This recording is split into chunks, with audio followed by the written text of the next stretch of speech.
not all vitamins are created equal.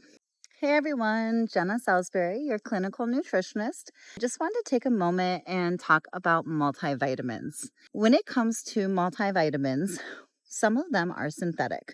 So they're going to be a man-made version of that vitamin that acts like that lock and key for the most part. So we'll see the changes in the blood work. Then we have our more bioavailable versions.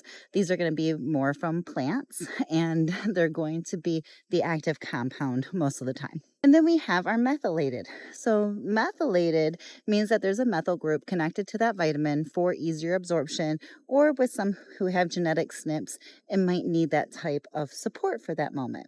So not everyone needs methylated. Usually I would at least say food-based or bioavailable, non-synthetic. I am not one for synthetics. And so really picking that as the foundation. Not all the formulas are the same, right? Some may have really high B vitamins, some may have iodine, some might not have iodine, some have iron, some don't. And the variety is going to very greatly shift. So this is where it could be really beneficial to work with a CNS to understand what type of formula.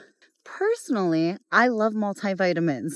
We can get rid of that B, we can get rid of those Ds, we can get rid of that C, we can get rid of a lot of them and start getting things through food. But I will recommend multivitamins if I know someone's not eating very much, if they're on GLP-1s, if they can't because of their gut issues, if they're doing fasts, or if I feel the gut issues are inhibiting absorption. So I may want to fill in the gaps with a multivitamin.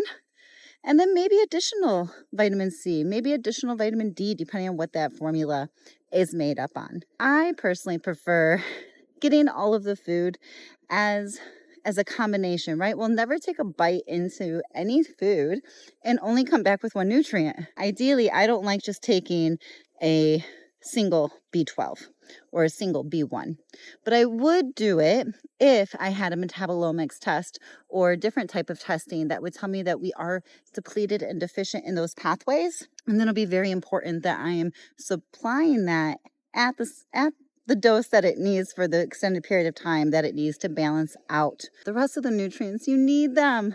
And I personally believe we do not get enough through our food, through our soil. And so I am a big component of multivitamins.